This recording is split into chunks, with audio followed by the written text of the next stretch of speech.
আজ অনেকদিন পরে একটু ঘুরতে বেরোনো, কোথায়, কেন, কী উদ্দেশ্যে, সব ধীরে ধীরে জানতে পারবো। তাই ভিডিওটি শেষ পর্যন্ত দেখুন। অনেকদিন পর সবুজের বুক চেড়ে আমরা চলেছি।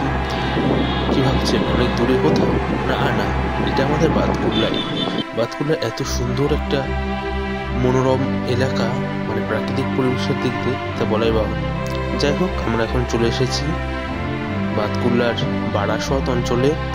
এই অঞ্চলটি গ্রামীণ এবং পঞ্চায়েত এলাকা। শুধু পঞ্চায়েত এলাকা নয়, এটি কিন্তু বাতকুল্লা একটি অন্যতম গ্রাম পঞ্চায়েত। অনেকগুলো গ্রামের খুব প্রাচীন একটি মন্দিরের সামনে আমরা চলে এসেছি। একটি খুব প্রাচীন বট গাছ দেখতে পাচ্ছেন। সেই বট গাছটি কত প্রাচীন, তার কত ঝুড়ি নেমেছে। বহু বিস্তৃত এলাকা জুড়ে কিন্তু এই বট গাছটি, যা ক্যামেরা অতটা বোঝাও যাচ্ছে না। আপনারা চাইলেই এসে দেখতে পারেন। খুব সুন্দর এবং একটি ডিভোশনাল অ্যাটমসফিয়ার বা ভাইব কিন্তু আমরা এখানে পাই। এখানে লোকের মনস্কামনা পূরণের জন্য অনেক ঘন্টা প্রভৃতি গাছের গায়ে বেঁধে রাখে। দেখতে পাচ্ছেন গাছের সঙ্গে মন্দিরটি নতুন, যা সাম্প্রতিককালেই করা, কিন্তু খুব সুন্দর একটি জায়গা।